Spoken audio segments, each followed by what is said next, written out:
Steuer Gregsson, The Art of Business Dynamics. How your people interact and how they see their position in the business is a key element to making your business succeed.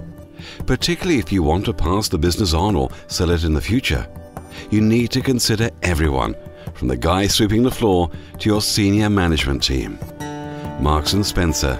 In 1894, Michael Marks and Tom Spencer, both from Manchester, formed a partnership that today turns over £9.5 billion. In 1933, Simon Marks set up an employee welfare service that was heralded as an example for others to follow. The best way to get the best from your people is to first of all treat them as a human being. You also have to understand what motivates them in order to maximise your return from them. You have to take into account, for instance, the different motivators between generations. So at the moment within the workforce we have baby boomers, Generation X and Generation Y. The boomers are wanting a more lifestyle orientated business environment.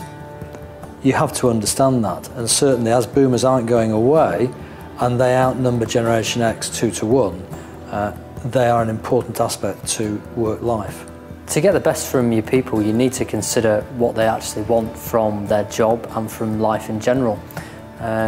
If you don't take their aspirations into account, then you're going to struggle to drive those people to build a successful business.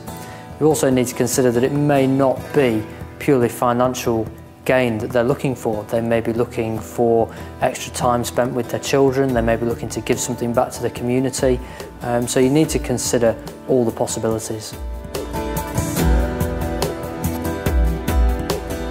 To give somebody a shareholding in a business means that you think they share the same level of aspiration for that business as you. That is often not the case.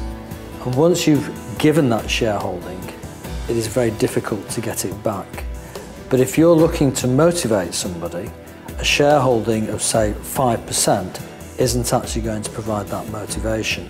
And we would always advise, first of all, look at a cash element as a reward for that person, but then consider other aspects such as extra holiday entitlement and really look at their work-life balance. But shareholding, that's for the founders family, the owners of the business. It isn't necessarily the right thing for the employees. Giving an employee shares is traditionally the route people go down when they want to motivate people, when they want them to buy into the company. However, you do need to be quite careful. We've seen examples where a company that's closely held, it's owned by the directors, the company's never really going to be sold. So how's the employee going to get any value from those shares?